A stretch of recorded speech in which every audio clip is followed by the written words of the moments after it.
There are a lot of tier lists out there for new ADV riders, new riders in general, that would look at the 1300GS and put it basically at the bottom. And these are all very well-informed, smart, mostly correct opinions. So why did I do this? I've only been riding about a year, and I purchased a very heavy, expensive, fast motorcycle. Was this a bad idea? Well, we'll get into that. But I also think that's the reason why you should watch this review. New or experienced rider. A lot of reviewers have preconceived notions about what a 1300GS is, because it's been around since the 80s. And they have experience with this engine, with the body style, with this bike, and with the brand BMW. But I had never owned or ridden any BMW until I went on a test ride just over a month ago. And not too long after that, I ended up taking the bike that I test rode home. So I don't really have all these preconceived notions and hang-ups about what this bike is supposed to be or what it was in the past or what it should be in the future. I'm just coming at it from a fresh perspective, and I think it might be useful for some people out there. So if that's interesting to you, stick around. Let's briefly go over my 1-year riding history. Yes, I have been riding for about a year, but I have owned 8 motorcycles in that time. If that's disturbing to you, same here. Between all those bikes, I have done about 8,000 miles total. Apart from those 8 bikes and 8,000 miles that I've done, I've also test ridden about a dozen bikes and put out first impression videos here on YouTube. I've also done mini motor racing a handful of times to improve my skills and just overall get better at riding. I've dabbled in a little bit of off-roading with the dual sport that I picked up. My favorite types of riding that I've come to really enjoy are sport touring and obviously ADV. So I hope you get the idea. I have only been riding for a year, but I've really kind of devoured the hobby. I've completely fallen in love with it, and I've just wanted to share my thoughts and feelings on all the different gear and bikes that I try, so that's why I'm making YouTube videos, and that's why I'm making this video here for you today. Alright, that's enough about me. I do just want to talk about the pros and cons of this bike. This review is not going to be some all-inclusive discussing every little tiny bit and design choice that I made with the 1300GS. It's going to be a pretty simple bake down, pros and cons, things I like and don't like, and how does that affect me as a new rider, and how will I think that informs your buying decision as potentially a newer rider to approaching a 1300GS. We will start with the pros, and we'll start with the pros that I think do affect newer riders more than some of the other pros that we'll get to later.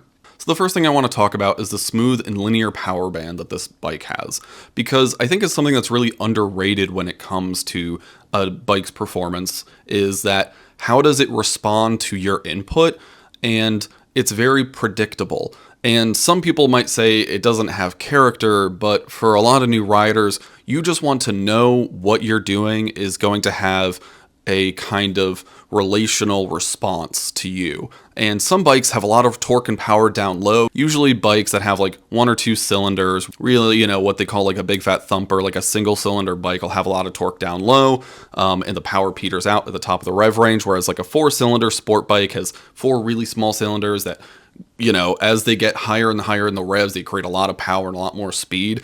And that is very difficult to manage if you are a newer rider. It can catch people out pretty easily. So I really think it's actually super beneficial for new riders that the torque curve in the power band is like almost a line. I'll put a picture of it here, but it's something I really enjoy about the power delivery of the bike. The second thing is how the bike will set its sag automatically based on the riding mode and based off the rider weight. Now, if you're a new rider, you might not know what sag is. I, somewhat understand what sag is. It's basically how much the bike is going to squat or move when you and, whatever luggage you're carrying get onto the bike. The bike has an electronically controlled suspension system, and when you load it up with a bunch of gear and you put your fat human self onto the bike, it will be able to determine and set the sag appropriately depending on the rider and the luggage weight. Another pro of the bike is just the tech in general. It's very simple. It has a good solid default TFT. All of the rider modes are relatively easy to work with. There is a lot of customizability, but I think basically sticking with some of the default rider modes like Eco, Sport, Enduro, they have a good setup for each of them that you understand what purpose they're meant for. I use enduro off-road. I use dynamic mode when I'm doing sporty on-road riding. I use road mode when I'm just crushing highway miles and want really dull throttle response. They all work exactly as expected, and so I just think the tech is super user-friendly, and user-friendliness is good in general, but especially good for new riders. Parts availability is another pro for new riders and riders in general, obviously, but because the 1300GS is BMW's best-selling bike, it's not that hard to get parts relatively quickly for it, and if you need service, there are a lot of dealerships with service centers here in America to get the bike serviced, and as one of my first bikes, I actually owned a Royal Enfield, and one of the things I didn't love about it was how comfortable the seat was. So I wanted to get a comfort seat. Okay, let me go online and look for a seat to buy and, whatever. Pretty much all of them came from either India or England, and the shipping time was 2 weeks to several months. And that's not awful for everything, but it is nice that when I went to go buy this bike, my dealership and all the other dealerships were like, oh yeah, we have all these other bolt-on parts here ready for the bike, so whatever you want, we can put onto it. Another pro to this bike is the final drive system from BMW. It is basically a shaft that is actually like turning the rear wheel instead of a chain and sprocket system like bikes have. It's, to me, a pro and a con, because it's a pro that, like, I don't really have to do maintenance on it. I do have to pay for it to happen, or I have to learn how to do this complicated maintenance down the line. I'm probably just going to pay BMW to do it. But it is a con because if this was your first new bike and you went and bought some other bike after, you're not learning how to, like, do chain maintenance. Chain maintenance is not complicated. It takes about 5 minutes to learn, about 5 minutes to perform chain maintenance, but it is something that you will have to learn while owning motorcycles. Ask me how I know. It's because I've had 8 bikes this year, so. All right, let's go on to the pros that are more beneficial for everyone. I don't think new riders might necessarily notice these things right away, but they are just, in general, pros of this bike. The first pro is where this bike holds its weight. It is a heavy bike. It's about 520 pounds American. I don't know what that is in metric. Because of the flat twin design, the engines, both pointing a cylinder head out either side of the bike, that keeps the weight lower and the center of gravity lower. So it's a 520-pound bike that feels more like a 460-pound bike. The bike that I rode primarily before this one was a Tracer 9, and it feels about as heavy as the Tracer 9, but it's about 60 pounds heavier. So that design choice is interesting and also has some cons to it. We'll get to those later on, but it keeps the weight low on the bike, and that's nice. Another pro is this chassis is very well sorted. I've done a little bit of research into how this bike's geometry works and how it differs from other bikes' geometry with the telelever front end and all this other stuff. And I know that they've revised the geometry over time, and this is a smaller, more compact package because of the way that they've designed and set up the bike this year from years past when they went from the 1250 to the 1300. So I understand that it really feels more taut and sporty than it did before. Whatever they did, it worked. I don't really understand all of it, but coming from a Tracer 9 and riding this bike, that was one of the things that sold me on this bike. Was I was like, whoa, this is a heavier, more substantial bike that you can take off-road and, take into really any conditions. I would feel less precious about it than my Tracer 9, certainly. And for it to weigh that much and kind of be able to do all the different types of things that you can do with this bike, but still feel as sporty and as connected and well thought out as it does on road. Like, I'm not afraid to push this bike on road as much as I have most of my other bikes, and that's really impressive considering its weight and its size. Another pro for this bike is just how comfortable it is. I will say the stock seat was not as comfortable as bikes in years past from what I've heard from BMW folks. So I did buy a Sargent seat because I rode it for a couple weeks and I was like, this should be the most comfortable bike I've ever had. And when looking online, there were seats that I was like, I know that will be more comfortable for my butt. I ended up with a Sargent seat. I think it was about $650. After adding that, man, the rider triangle, the fact that the seat is heated, just the arm position, everything on this bike, it's super comfortable. I have not ridden a more comfortable bike than this, but I also haven't sat on a Goldwing yet. I'm going to try and do that soon, though. Another pro for this bike is that off-road, it's really pleasant. And I'm using that word very intentionally, pleasant. It's not ferocious, it's not fierce. I'm sure you could set up the bike to be those things off-road, and you can get a little bit rowdy with it, but attacking like dramatic like whoops and things like that are not what you're doing on a 1300 GS. I think the point of the 1300 GS off-road is like in comfort, I'm just cruising, I'm chilling. I can sit most of the time on this thing. You don't have to stand a lot on the 1300 to go off-road, and it's kind of nice. You know, fits my style of riding. A lot of times when I'm going off-road with a motorcycle, I'm going to be in nature, not to like charge through nature, if that makes sense. And so for me, and I think a lot of other GS riders, I think the way the bike responds to going off-road really fits it. Another pro, aesthetics. I think this is a really pretty bike. It's one of the prettiest bikes I've owned. I'll show some B-roll of it here, some pictures.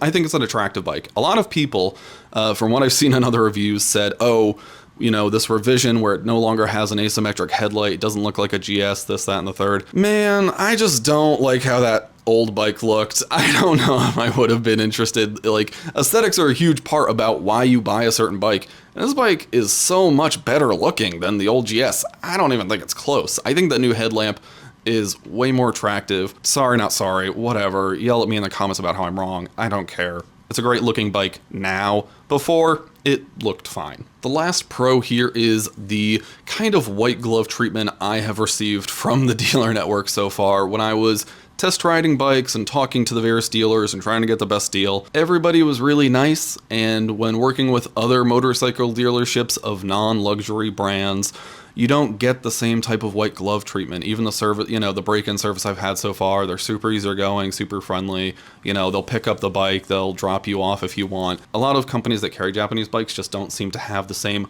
panache as the more expensive manufacturers. You get it. All right, so let's get to the cons, and there's not a lot of cons. I'll be completely honest. For me, I really like the bike, obviously, so let's get to the cons. I will start with the ones that don't affect new riders as much, and then get to the ones that I really think affect new riders afterwards. So the first con is going to be that it's wide. I don't think this is actually as big of a deal for new riders, because for me, the way that it matters is that if you are lane filtering in traffic, it matters. And I don't think a lot of new riders are trying to lane filter. They're usually playing it pretty safe and not doing this. But as I've become more comfortable riding, if I'm in the city at a stop traffic light and there's space, I like to lane filter. I don't want to sit there. Sue me. But having a bike this wide really does make it a little bit trickier to weave in and out of traffic because of the way that the engine is positioned on the bike with the two heads sticking out. So that's something of note. Another con for me is the electronic windscreen, and everybody talks about electronic windscreens as if they're the bee's knees. They're the neatest thing that, oh, I don't even have to grab the windscreen and move it. It just pops up and down. I would just like a lever. My Tracer 9 has a lever. The Ducati Multistrada just has a lever. It is so much faster to raise and lower it, and usually I'm not going like halfway up. I've got it lowered because I'm going slow and I want the air on me, or I want it high up because I'm on the highway and I don't want the air on me. So if I could just quickly push up and down the windscreen, for me that is my preference, just because it's easier and faster to do, and then it would free up some of the buttons that you have on your controls to do other things, so that does annoy me. Okay, on to the new rider cons. These are kind of, you know, I mean, cons for everybody, but new riders will feel these especially more. So one of them is that the bike is inarguably heavy. It's 520 pounds. If you drop it, it's not easy to get up. That being said, it is easier than other bikes to get up because of its design and because of where the weight is. And if you have crash bars in the engine, it's actually not that difficult to pick up, but it's heavy. And that just means, you know, maneuvering the bike, doing all the different stuff is harder than on a bike that's 350, 400 pounds. You get the idea. Now, riding it, I don't think that's a big deal, but just like slow speed maneuvers and maneuvering the bike around your garage or things like that, it's still 520 pounds. Another con to this bike is just a reality of it. It's expensive. I think if you're buying one of these bikes, you're really gonna need to look for a year-end deal and bounce you know, dealers off of each other to try and get the best deal, because if you don't, you're going to be out the door at 30 grand US. You just are. I worked out a decent deal by waiting till, I mean, I didn't really wait. I just got lucky that I happened to ride this bike later in the riding season, and I was able to speak with a few dealerships who were desperate to outbid one another, and so I got a decent deal on it. But so anyway, yeah, like, it's an expensive bike, and if you're a new rider, you're going to look at that price tag and be like, what the heck? But I will say, as somebody who's ridden many different bikes now, the GS is 3 bikes in one. And like, so it is a con, but like, I totally understand how that happens. Like, if you want to, you can take the GS in like and put it in sport mode. And if you get the sport suspension, take it to a track day and you can like have fun, especially the new 1300. You can have fun with this thing going fast around a racetrack. It's a great grand touring bike. It's a great sport touring bike, and it's adequate and good enough off-road. So like, yeah, it's $25,000, but you're also like getting so much bike, you know, it's a lot of bike, and the price tag reflects that. So my last con is also a pro, but for new riders, it can be a con, is that it's really a fast, powerful bike. And I think the EU probably has it correct that you should not buy this as your first and second bike, even though you're able to do that here in America because of how powerful this bike is. I don't think you should just be able to get your your motorcycle endorsement and go out and buy this thing. It would be too much bike for most people. Like if it's your first or second bike after getting your endorsement, you got to be really careful, really patient, like do not overdo it to hurt yourself on this thing. I kind of accidentally did the tiering system with my bike purchases as far as displacement goes, working my ways up towards this bike. And I think if you're gonna buy a 1300 GS, this is really a good reason to not get it as your first or second bike. It could be like a third or fourth, but I stepped up from a 50cc scooter, the Honda Ruckus, to a Scram 411, to a Bear 650, another Royal Enfield, to a V-Strom 650, to the Tracer 9, and out of this. And so I really had a steady increase of displacement and horsepower until I got to this bike. And it has still caught me out a few times, like I just said, where I have wheelied it a little bit from goosing it at stoplights. So it's never gotten away from me, but the power is there and it's ready. So if you are not experienced, it can definitely catch you out. Again, obviously, I'm not saying if you're a new rider, you can't buy this bike. I'm a new rider and I bought this bike. I just think you really have to be considerate with, hey, have I put in the time and tried a lot of different bikes to like make this commitment? Not just because I have the money, it's the best BMW. I'm, whatever, like I want to ride a nice bike. I don't want to buy a bunch of bikes and then get this one. I just want the good one. That attitude can get you hurt, I think, and you have to respect the danger of motorcycling. For a first or second bike, I think it's kind of crazy. All right, but let's get to my final thoughts on this bike. What do I think of it overall? Not just for beginners, but like, how do I see the 1300 GS? And I think this is going to be disappointing for you. I don't have an incredible hot take here about where this bike exceeds. I think it's a really well-rounded sport touring / adventure bike. I would call it, like Dork in the Road has kind of coined this. This is an 80-20 bike. 80% road, 20% off-road. It's a great sport tourer. It's great for long distance touring. It's very comfortable, and you can get on some dirt and have some fun. I don't think if you're primarily be going off-road that this is the bike you should be looking at. There are other more aggressive ADV bikes. There's more aggressive, dual sports. That's where you should go. But if you are like me and a lot of other people, and I think this is ultimately what happened to the sport touring segment, is the ADV segment kind of said, wait a minute, I can do the same thing as this bike and you can go on the dirt. That's what's, happened to station wagons in America and sport touring bikes in America is this thing's a little bit taller, a little bit heavier, but it does most of what you can do on the sport touring bike, and you can go off-road. So if that use case fits your, use case for the bike, I think it's amazing. I'm loving it. I really think that this is just like the ultimate in that, and I can't wait to put more miles on it. It's encouraging me to explore more, to adventure more, to go more places, to see more things. It's everything that I wanted out of it. It's a fantastic bike. So yeah, 10 out of 10, do recommend. That's my numbered score for this review. I don't know. I mean, it's a great bike. I think, there are places they can improve, but again, I'm a new rider and I don't think I can tell BMW how to improve this bike. I love it for everything that it is and the things that it isn't. It's not amazing in any particular category, but it's great at like everything it tries to do. And I just think it fills that do-it-all kind of wonder bike that, that I've been looking for. All right, folks, that's it for all the critical thoughts. I did want to share this shower thought with you today while I'm signing off here. I don't have credits, but if I had credits, this is where they would go while I talk to you about this. BMW has been refining this design since the 80s. And I think it's really this interesting parallel to the car world where BMW, like Porsche, had this idea of this flat engine placed in an odd place, right? The Porsche has this flat six at the back of the car, and it's also rear-wheel drive. And people saw the potential, but it was a love or hate kind of thing. And the same thing here with the BMW, this flat twin, it's wide, makes the bike wide, it's heavy for an off-road bike, it's not really a sport touring bike, it's not that nimble, what the heck are they doing with it? But they just kept refining it and refining it and refining it. And as their technology got better, they were able to make it into the thing, the ultimate version of that. I think when you talk to a lot of people, like the pinnacle of a sports car is a 911.